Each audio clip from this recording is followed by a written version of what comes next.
When you look back to that time, did you have any idea how it would go, or what kind of impact did it all have? No, I had no idea. Actually, I never set my goal that far away.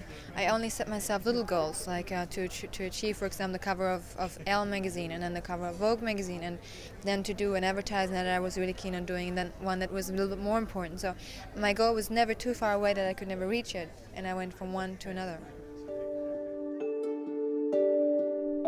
Everyone realized something strange is going on, something different is happening. Now, to us, this was completely normal, but to everyone around us, it was completely new, because they'd never seen anything like that in the fashion industry.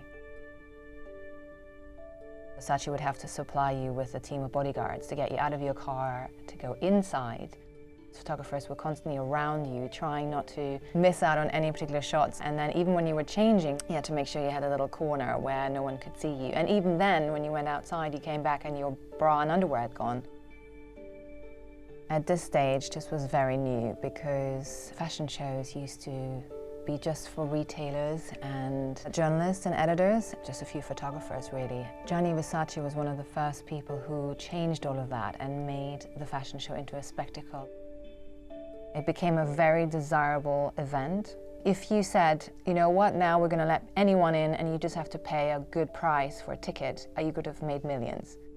He sort of took the pop culture of the moment and mixed it up with fashion, and so you had music influences, movie influences. So you could be walking down to a song of Prince and there'd be Prince sitting in the audience watching the show. At the Chanel show, there used to be Ines La Fressange, who did all the fashion shows, and there was a certain way of walking. Karl Lagerfeld asked me to be in the fashion show, and I said, I can't do it, because I've never done this before. He said, just do whatever you want, there are no rules, they're all out the window.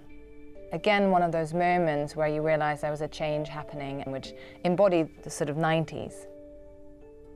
Working with living legends, Gianni Versace, Valentino, Yves Saint Laurent, Christian Lacroix, and Karl Lagerfeld were stars in fashion. To be part of it was extremely exciting, but also you were very proud that you were chosen to be part of it.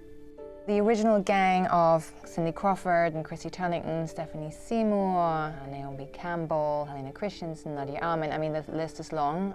And so there was a camaraderie, a sort of a bond that was created. At the same time, being very highly competitive about, you know, who gets the best position in a fashion show, who would wear the wedding dress at the end, or who would be the first one out, or who got the special song, the special spotlight. So it was an interesting mixture of where we all became quite close. I'm not forgetting that this is a business and everyone wanted to be the best.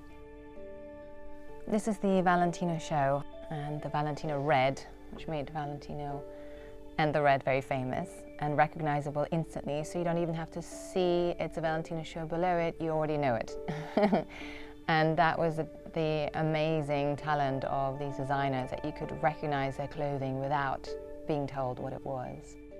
And Valentino, who's extremely elegant, all his dresses are fairy tale dresses that women are dreaming about.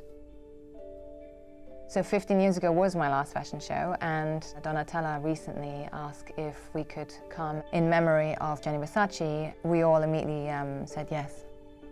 We all arrived in Milan. We're told it's a very secret operation. And it was one of those moments that everyone was very excited about, because it was reliving sort of the moments that we'd had in the 90s.